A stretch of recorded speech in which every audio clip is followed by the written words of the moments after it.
usually we think about systems thinking as being about expanding your world, your view, expanding the set of causes and effects, expanding the set of stakeholders, like expanding, but actually, I think the first step is the opposite. It's this narrowing. It's like it's getting really clear on what problem are you trying to solve.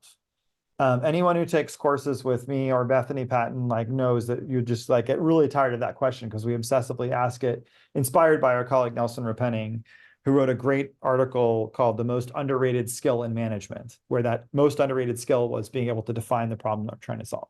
So I think it starts with getting really clear, like, what is the gap between the current state and the goal state?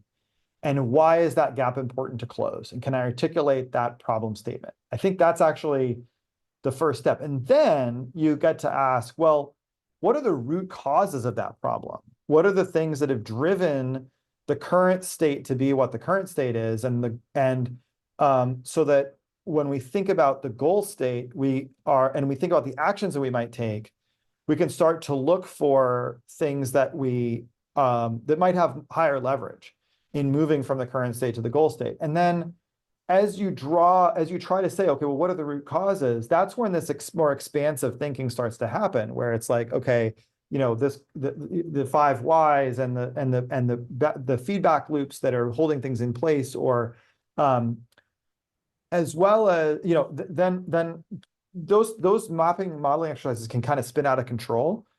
But if you keep the boundaries of the system in check by always coming back to like what is relevant to the problem I'm trying to solve, then you can avoid some of that spinning out of control. I think that's a really important thing that people don't always recognize. And then, when you go to think about the goal state, understanding, also taking a systems perspective there, like what are the reinforcing feedback loops, the virtuous cycles that I could get in motion that would result in the goal state being produced, as opposed to like having to roll the rock, all the way. Is there some way I can get it to start rolling down the hill?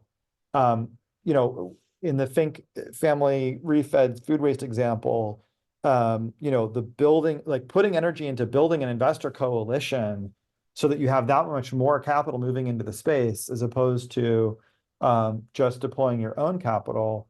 I think that there's an intrinsic systems insight there.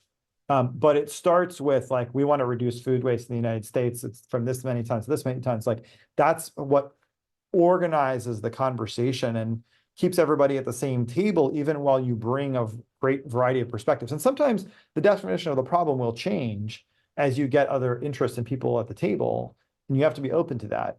But I think that's something that people often don't recognize as a first step.